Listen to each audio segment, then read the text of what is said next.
Boa noite, querido. Boa noite, querida. Seja muito bem-vindo, bem-vinda a mais um Celebrando a Recuperação, nesse tempo tão diferente. E eu sou uma filha amada de Deus. Nesse ciclo, eu estou trabalhando questões de organizações estruturais. Eu explico melhor essas próximas semanas, mas estou me organizando estruturalmente falando. E também estou trabalhando a questão da confiança. E meu nome é Roseni. O assunto proposto para nossa reflexão é lidando com a rejeição, lidando com as emoções. Emoções são as palavras da alma. Precisam ser acolhidas, respeitadas e digeridas. Emoções precisam ser aceitas, precisam ser acolhidas, precisam ser digeridas. E eu gosto tanto dessa expressão de que a nossa emoção é como a nossa alma fala, é como a nossa alma se expressa. Ela se expressa através das emoções. Quando nós não percebemos, quando nós não acolhemos, quando nós não respeitamos as nossas emoções, nós nos tornamos pessoas supérfluas, pessoas sem profundidade, sem densidade, pessoas inóspitas, que não tem como a outra pessoa habitar, ou não é uma pessoa hospitaleira, não é uma pessoa hospitaleira. A outra pessoa não tem como entrar em nós, porque nós não reconhecemos nossas emoções. E nós nos tornamos pessoas muito aquém do que Deus nos preparou, nos criou para que fôssemos. Somente nesses últimos 200, no máximo 300 anos, depois da Revolução Francesa, que a razão e a lógica passaram a dominar o pensamento da civilização. Isso é uma questão muito ocidental, né? Nós não acolhermos nossas emoções, não falarmos sobre elas. Inclusive, achamos que pessoas que são muito emocionais não são maduras, não são espirituais. O que a lógica suplantou? Ela suplantou as reações emocionais, essas palavras da alma. Quando alguém perde alguém, quando alguém está passando pelo luto, nós somos aquelas pessoas que temos dificuldades em permitir que aquela pessoa se expresse, chorando, falando do seu ente querido. Nós temos dificuldades quando as pessoas expressam suas emoções perto de nós. Nós somos uma geração, eu me lembro de uma senhora muito querida, né, Brené Brown. Ela falou que nós somos analfabetos emocionais. Nós não sabemos dizer o que sentimos, nós não conseguimos expressar o que sentimos. E eu acredito, queridos, que o clero tem grande responsabilidade pelo fato dos cristãos não saberem se expressar. Porque durante muito tempo nós falamos que Jesus veio salvar o nosso espírito. E nós sempre achamos que as nossas emoções já eram pecaminosas, não eram para ser mencionadas, trabalhadas. Quando a pessoa tinha um problema espiritual, nós cuidávamos na igreja. Mas quando era emocional, nós mandávamos para o psicólogo, psiquiatra, não era o nosso papel.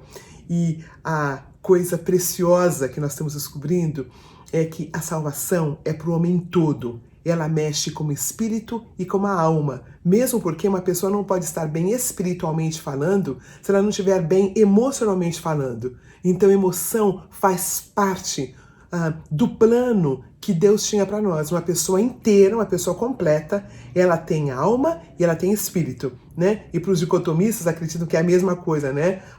Então, é tão importante valorizarmos, pensarmos, trabalharmos a questão das emoções. Emoções tendem a ser colocadas em segundo plano, como eu falei. Aprender a ouvir a nossa alma é algo divino, é curador, é restaurador e é norteador. Eu tenho sido muito tocada por esse assunto de emoções. Eu tenho sido muito tocada por esse assunto e eu queria, nesse próximo ciclo do Celebrando, falar sobre essas emoções, dar nome a elas. Davi, ele fala com a própria alma dele, ele fala, por que você está abatido, a minha alma? Ele conversava com a alma. E nós colocamos a chamadinha da nossa do nosso tempo hoje à noite, colocamos o versículo: por que você está triste, ó minha alma? Por que está assim tão perturbada dentro em mim? Eu acho tão lindo Davi falando com ele. Nós precisamos de tempo, de quietude de alma para perscrutar, para penetrar no nosso íntimo, para saber como nós estamos de fato. E dificilmente nós paramos a perguntar: como que você está, minha alma? Como que você está dentro de você? Eu conversei com algumas semanas atrás com uma pessoa que vai estar no nosso congresso. Ela vai estar falando sobre a questão do racismo. Na verdade, são duas queridas, e uma delas, ela falou assim: olha, você me convidou e eu não respondi de pronto. E eu fiquei pensando, por que eu não respondi de pronto? Eu fui perguntar para mim mesmo, por que eu não respondi de pronto? Eu achei tão linda essa colocação, pensarmos, o que é que eu estou sentindo? Qual é a sensação de algo? Nesse século XXI nós corremos tanto, nós estamos tanto ligados na mídia, que nós esquecemos de olhar para nós mesmos. Então, essa série vai ser sobre emoções, lidando com as emoções. O que minha alma está falando? Porque a questão de termos a lógica, em primeiro lugar, é uma questão nesses últimos 200, 300 anos, e é coisa do Ocidente, é coisa dos nossos irmãos americanos, né? É tudo prático, é tudo microwave, né? Quando eu quero uma coisa rápida, é tudo rápido, e as emoções também ficaram com uma tendência de ser algo que ficou para trás. Só que quem manda é a minha mente, mas na verdade esse link de emoções e mente é que faz a pessoa aprofundar, a crescer. E aí, falando diretamente então sobre a rejeição, que é um sentimento que vem de uma ferida emocional profunda. Quando eu não consigo identificar, acolher e digerir, ela pode se manifestar de uma forma prejudicial à nossa saúde. É um sentimento mais sutil do que muitos outros. O ódio, por exemplo, é um sentimento muito claro, objetivo. A questão da rejeição, ela vem meio travestida de autopiedade, alguma coisa assim, e às vezes eu não consigo perceber. Aí a minha premissa é a seguinte, que quando nós adultecemos, nós entendemos que ninguém é responsável pelo nosso sentimento de rejeição, a não ser nós mesmos. Eu vou repetir, porque a premissa da nossa reflexão de hoje é que conforme eu vou adultecendo, eu vou entendendo que ninguém é responsável pelo meu sentimento de rejeição, a não ser eu mesma. Somos nós que nos permitimos ser rejeitados pelos grandes outros que nós colocamos em nossa vida. O outro não tem poder de nos desestruturar se nós não permitimos. Essa é a verdade central. Ninguém tem o poder de nos fazer sentir rejeitados, a não ser as pessoas a quem eu dou este poder. Queridos, essa premissa foi algo que me tocou tanto. Ninguém tem o poder de me rejeitar, a não ser que eu dê a ela esse poder. Ninguém tem esse poder, a menos que eu permita. O processo de recuperação, esse processo de adultecimento, de santificação, ele vai ajudando a eu me ver, a minha identidade como filha amada de Deus, de maneira que a dependência emocional, ela vai arrefecendo, ela vai diminuindo. Eu vou me tornando mais adulta, eu vou adultecendo, eu me torno mais interdependente, porque o contrário do codependente não é independente, não é? O contrário do codependente é o interdependente, aquele que interdepende. Às vezes ele vai sozinho, às vezes ele vai com alguém, ele nem é codependente e nem ele é independente. É quando eu assumo o banco da frente da minha vida e eventualmente eu vou até para o banco do motorista. Aí o religioso fala, não, mas é Jesus que dirige a vida. Sim, é Jesus, é o Espírito Santo. Eu estou falando que eu tomo as rédeas. Eu entendo que eu sou responsável pelo que eu me torno. Eu não me torno aquela pessoa do mimimi, aquela pessoa vítima, daquele que fez algo para ela 20, 30 anos atrás, ela ainda continua no mimimi. O processo de recuperação me ajuda a me ver de fato como essa filha amada de Deus e me ajuda a me perceber. Eu só me sinto rejeitada por pessoas que eu inconscientemente considero acima de mim, que estão no lugar que nunca deveriam estar na minha vida. Eu só me sinto rejeitada por aquelas pessoas que eu considero acima de mim. Aí eu pensei num exemplo aqui para compartilhar com vocês. Vamos imaginar que eu tô andando numa rua aí e vem um cachorro, um cachorrão. E ele fica latindo, e ele me morde. Aí pensa na minha ignorância, se eu falar, tá vendo? Me perseguiu, latiu, porque eu moro no subúrbio. Ele me mordeu porque eu não tenho nenhuma formação. Não tenho nenhuma formação, não tenho uma pós-graduação, não tenho doutorado. Ele me mordeu porque eu não sou bonita o suficiente. Não seria estranho falar que ele me mordeu porque eu não sou bonita, porque eu não estudei muito, que eu moro no subúrbio? Essa é melhor. Me mordeu porque eu sou negra. Sabe por que ele me mordeu? Porque cachorro morde. Cachorro morde. Ele não está interessado se é loira, se é morena, se é negra, se fez faculdade, se mora no subúrbio, se mora em São Paulo, porque é cachorro.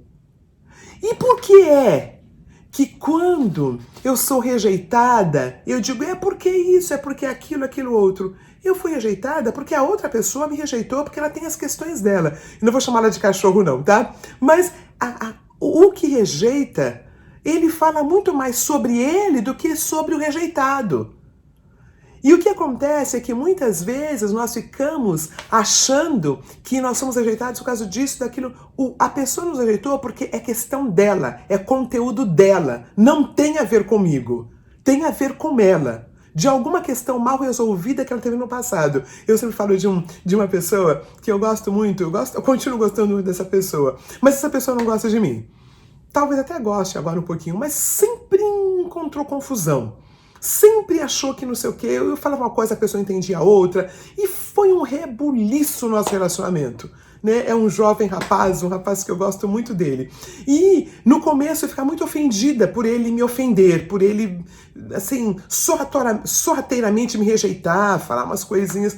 Aí eu descobri que a questão dele me rejeitar, dele não me tratar bem, vamos dizer assim, tinha muito mais a ver com ele. Eu pensei assim, eu acho que esse rapaz tem uma professora negra que o tratou muito mal, que parecia comigo. Então, quando ele olhava para mim, ele estava pensando nessa pessoa que o tratou mal, que tinha a ver com alguma coisa da infância dele, né?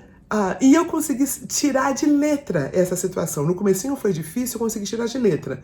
Outras pessoas foi mais difícil lidar. Mas essa pessoa em si, eu descobri que a questão era com ela e não comigo. Né? Cachorros mordem, independente de quem seja. Não estou chamando esse irmão de cachorro, tá? Só estou dizendo que ele tinha as dores dele. E enquanto eu achei que era comigo, eu estava dando lugar a algumas questões que eram minhas, mal resolvidas. E eu queria falar dessa pessoa chamada Jesus Cristo de Nazaré. Jesus Cristo, ele como homem, ele trilhou essa terra cheio de amor. Por ele não se entregava a não ser ao seu Pai. Por isso, ele podia de fato amar profundamente. Ele não era uma pessoa dura, de coração de pedra. Ele era vulnerável, ele era aberto. Porém, ele não dependia da aceitação dos outros. Ele amava tanto a ponto de não precisar manipular o outro para amar a ele. Olha que lindo. Ele era tão inteiro que ele podia correr o risco de ser rejeitado. Ele não manipulava o outro a amar a ele. A fonte de quem ele era não dependia do outro, e sim do Pai eterno dele. E quando eu pensei nesse estudo, um versículo que ficou martelando no meu coração foi aquele de João 12. Veio para os seus e os seus não receberam, mas a todos quanto o receberam, deu-lhes o poder de serem feitos filhos de Deus. Mas essa primeira parte, veio para os seus e os seus não o receberam. Jesus, ele não foi recebido, Jesus Cristo foi rejeitado. E ele foi totalmente homem. As pessoas falam, mas ele é Deus. Ele era Deus, mas ele era totalmente homem. Veio para os seus e os seus não receberam. Olha, queridos e queridas, quando eu amo, para que você me ame de volta, para que você me aceite, para que você não me rejeite, eu estou de fato amando muito mais a mim mesmo do que a você. Eu estou amando pelo que eu consigo de volta. Isso foi tão difícil de digerir, gente. Ai, gente, foi tão difícil de digerir isso, que quando eu preciso que você me ame para você não me rejeitar, eu de fato estou mostrando amor muito mais por mim do que por você. Porque se eu te amo de fato, eu te dou o direito de me rejeitar. Porque a questão da rejeição, quem vai lidar é você, não sou eu. E, gente, nesse período que nós estamos tendo hoje à noite, eu não estou sugerindo que quem rejeita está certo. Tá bom? Em nenhum momento. Eu só estou dizendo, na verdade, que a pessoa que se sente rejeitada, ela rejeita tanto quanto aquele que ela acha que a rejeita, que o rejeita.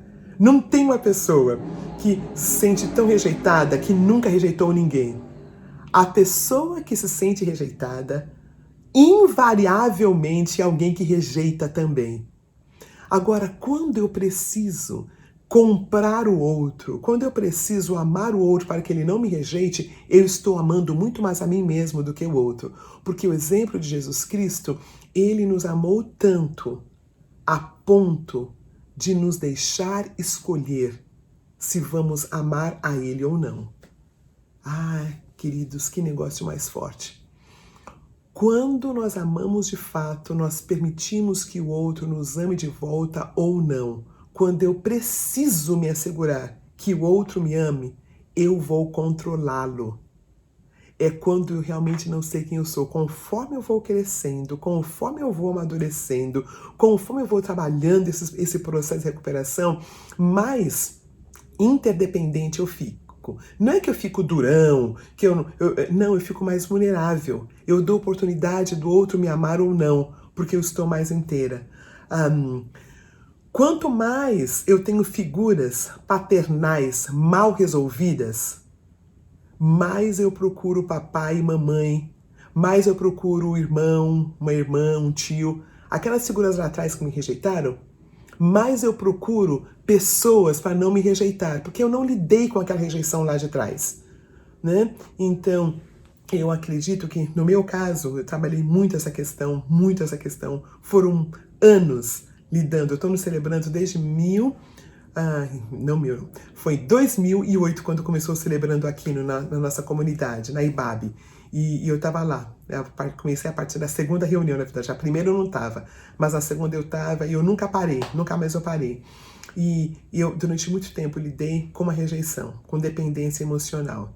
E nesse período eu descobri que eu tinha a figura masculina do meu pai mal resolvida.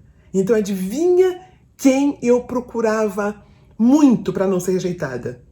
Figuras de homens em liderança.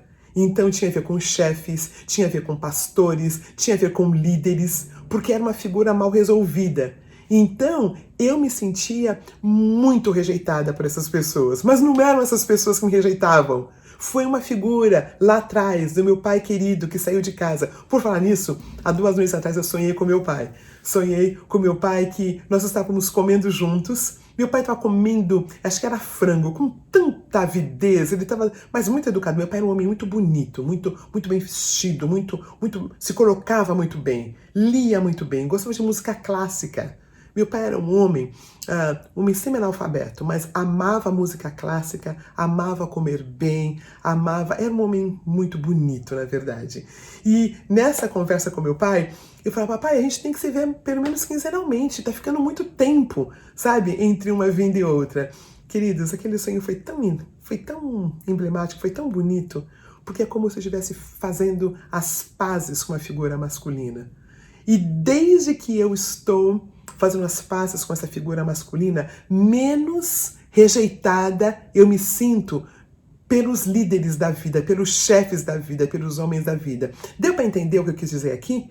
Que quando eu tenho figuras paternais mal resolvidas, eu procuro esses papais, esses titios, esses chefes, esses pastores, esses líderes, que muitos se aproveitam da nossa necessidade, né, de não sermos rejeitados, né? Conforme eu vou trabalhando essas questões, eu consigo olhar o outro no mesmo nível. E se ele me aceita, muito bem. Se ele não me aceita, muito bem também. Como diz um amigo meu, na verdade uma amiga, ela fala assim, não gostou? Come menos. Não gostou de mim? Não tem problema. Né? A palavra de Deus diz que é para nós amarmos uns aos outros. Então, tá com fome, dá de comer, tá com sede, a gente dá de beber. Mas convidar para aniversário também não precisa. Comer pizza no fim de semana não precisa. Né? Quando terminar a pandemia, eu não preciso tomar café com essa pessoa necessariamente. Então, a minha responsabilidade é caminhar, amar o outro, mas se o outro me rejeita, não gosta de mim, tem muito mais a ver com o outro do que comigo. E olha, as pessoas que ficam com mimimi porque foram rejeitadas, eu quero respeitar esse sentimento. É um sentimento legítimo, precisa ser trabalhado. E deixa eu contar para vocês mais uma história. Alguns anos atrás, talvez uns 6 anos atrás, eu fiz uma viagem. Eu fiz uma viagem com pessoas muito queridas. E estava ainda no processo de lidar com isto. E não é que essas pessoas queridas ficaram amigas, né? A princípio eu conhecia uma, eu conhecia a outra e eu conhecia a terceira pessoa. Eram 3 pessoas, mas elas não se conheciam entre elas. Ficaram amiguinhas e resolveram fazer um bocado de coisas sozinhas. E eu fizeram várias coisas juntas, eu fiquei sozinha. Eu falei assim, como assim? Como assim? Era uma viagem legal, planejada, né? Também era trabalho, tínhamos coisas a trabalho para fazer, mas sabe que foi bem melhor depois, essa situação que aconteceu há alguns anos atrás, eu respondi tão melhor do que a primeira. Eram pessoas que tinham coisas em comum, fizeram coisas juntas, né? Eu pude fazer coisas com outras pessoas, né? Durante aquela viagem, era um lugar onde eu também tinha conhecido pessoas, então é tão precioso quando eu entendo que os outros podem ter afinidades com eles e se encontrar e fazer coisas juntas. E eu não preciso necessariamente ficar tão mal. Foi agradável? Não, não foi agradável, mas deu para sobreviver. As pessoas que se permitem ser rejeitadas também rejeitam. As pessoas que se permitem ser rejeitadas, elas também rejeitam. Eu falei já um pouquinho sobre isso. Rejeitam figuras importantes de sua vida que as rejeitaram. Elas, então, rejeitam primeiro com medo de padecerem novamente pela situação. O que eu quis dizer aqui é o seguinte. Muitas vezes, aquelas pessoas que nos rejeitam, elas têm medo que nós as rejeitemos. Então, elas rejeitam primeiro. Então, é uma questão delas, uma questão do outro. Então, deixa que elas procurem um celebrando, deixa que elas procurem uma análise, uma ajuda, um conselheiro, e deixa elas trabalharem, mas é uma questão delas. Aí, eu queria passar aqui, queridos e queridas, algumas estratégias de enfrentamento para essa questão. Acolha a sua fragilidade e a ferida que clama quando somos rejeitados. Quando nós somos rejeitados, nós precisamos aceitar acolher essa fragilidade.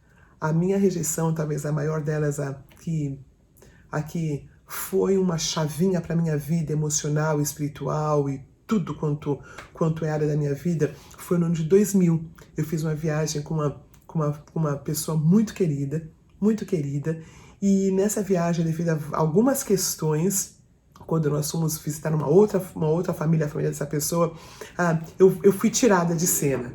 E doeu muito.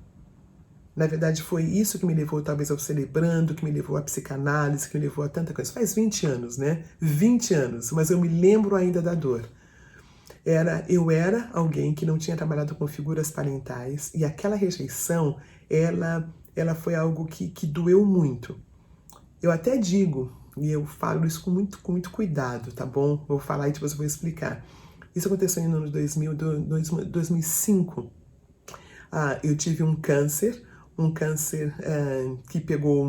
que foi estrondoso, né? Esse câncer de tirar partes do meu corpo, uma coisa muito, muito dolorosa. E eu acho que tem relacionamento.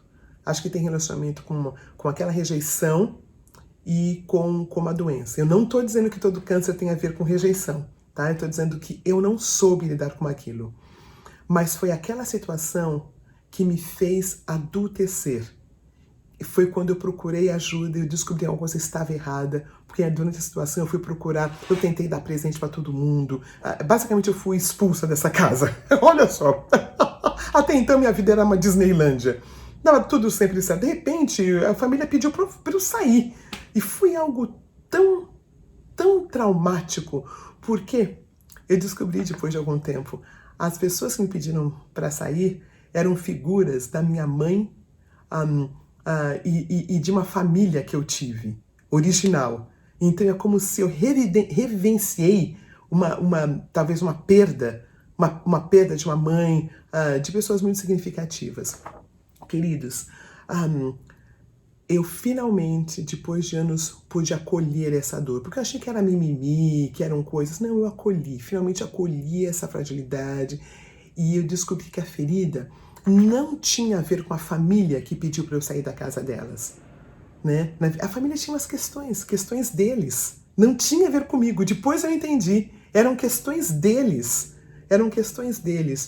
mas acolher aquela fragilidade, não achar que eu também, entendeu que não dá para eu falar não existe, levanta, acorde a poeira e dá a volta por cima.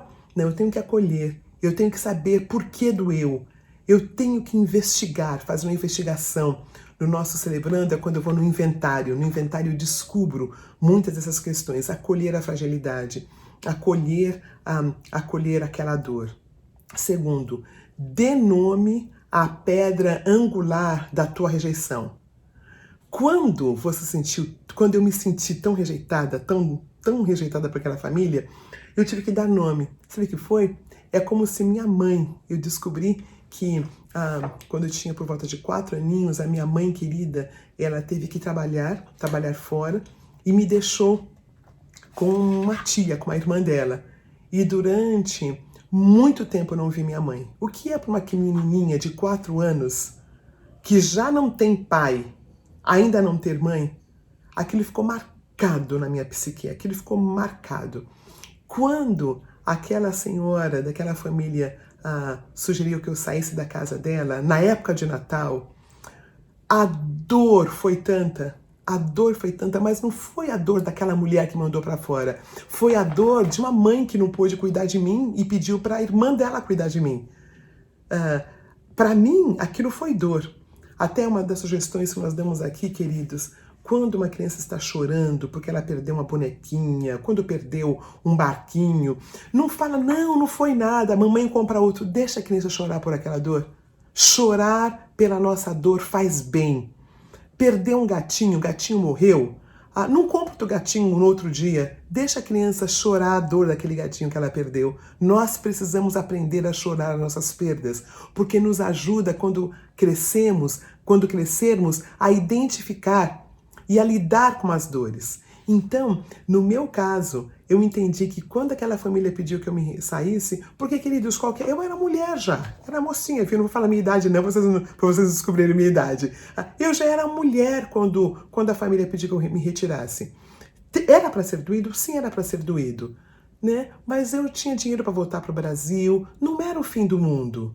Não era o fim do mundo, mas para mim foi porque estava linkado a uma pedra angular anterior, que foi quando minha mãe desapareceu da minha vida por um tempo, por meses eu fiquei sem ver minha mãe. E já não tinha pai. Então, a primeira sugestão que eu dei, acolha a dor. A segunda, dê nome à pedra angular. Um chefe, querido, uma moça, uma namorada, não pode acabar com a tua vida. Quando ela vai embora, não pode acabar com a tua vida. Ela não tem esse poder, a não ser que você deu esse poder para ela. Pense, quem é que você está perdendo de volta que você não pode lidar? Você, mulher, não tem um homem que quando saia da sua vida porque desmanchou o namoro, por divórcio ou por morte até. Não tem como ele acabar com a sua vida. Uma pessoa adulta, ela vai lidar com aquela perda, vai passar pelo luto, que é uma coisa natural. Precisamos passar pelo luto, mas ela vai sobreviver.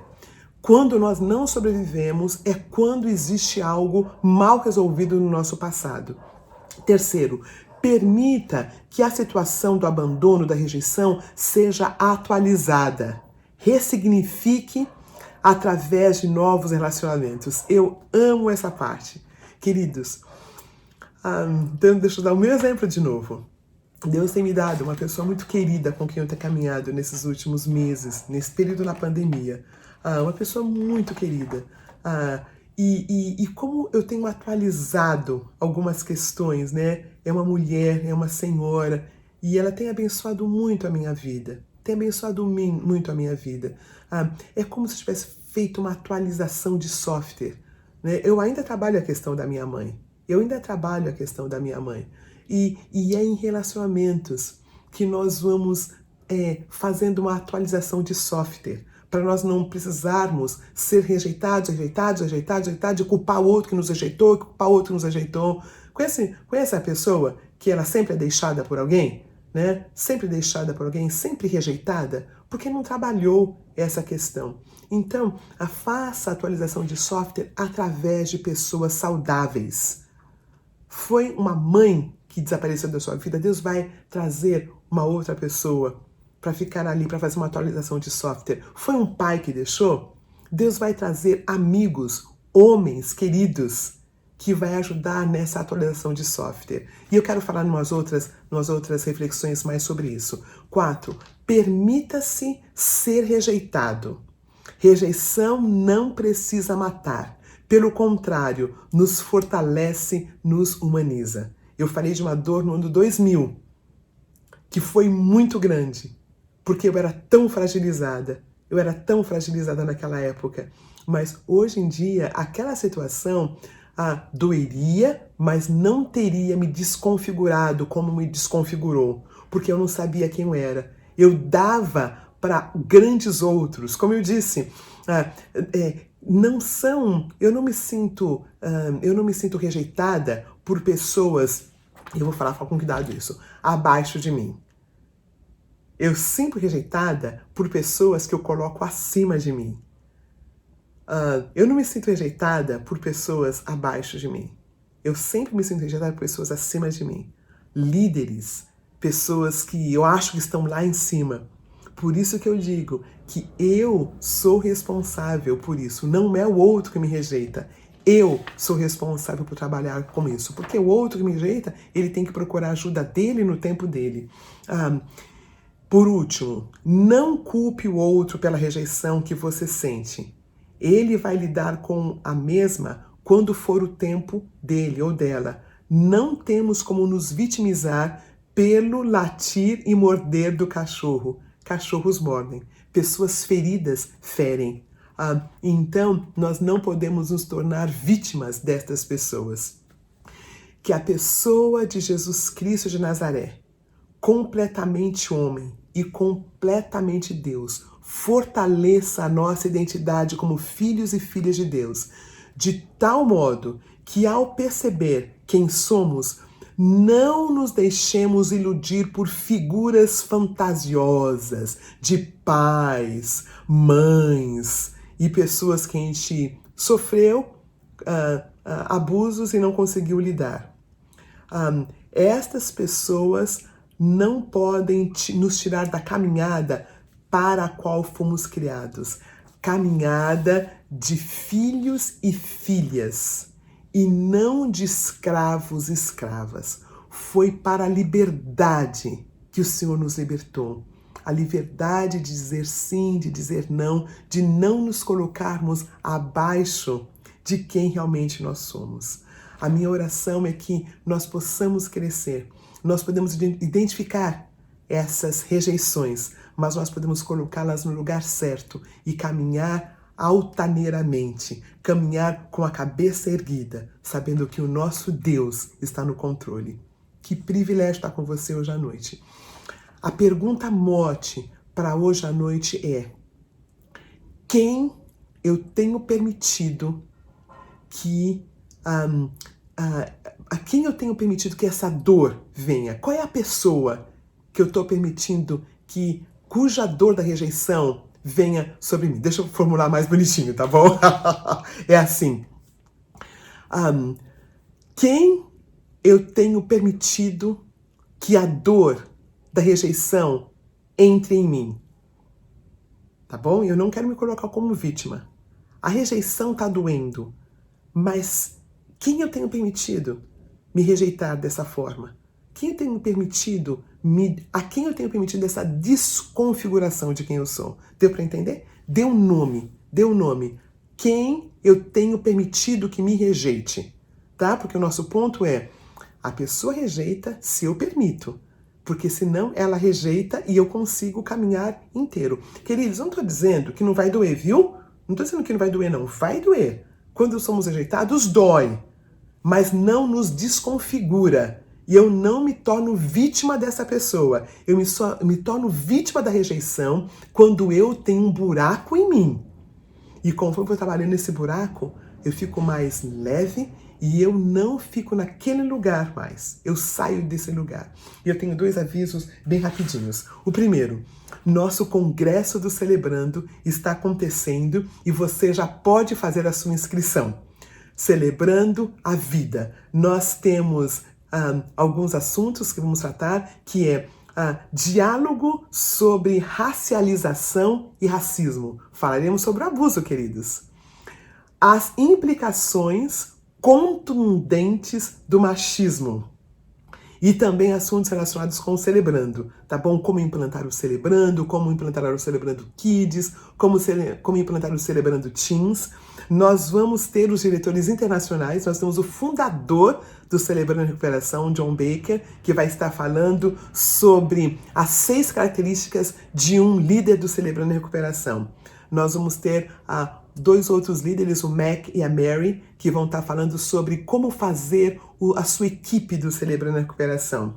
E nós vamos ter também o querido Richard e a Dara Cobb falando sobre o Celebrando no mundo. Então participe conosco. A semana que vem eu falo mais, mas faça a sua inscrição no nosso site, vai estar escrito aqui embaixo e teremos um tempo muito precioso. Então, uma boa noite, um bom descanso e até quarta-feira que vem, quando nós teremos a Soninha querida, que vai estar falando sobre a história de vida dela e como lidando com ficando sozinho nessa pandemia. Vai ser mais ou menos isto. Lidando com... Eu não quero falar solidão. Lidando com esse tempo no qual eu não estou tendo contato com outras pessoas. Vai ser a história de vida da Soninha. Até quarta-feira que vem. Um beijo em cada um de vocês. Até!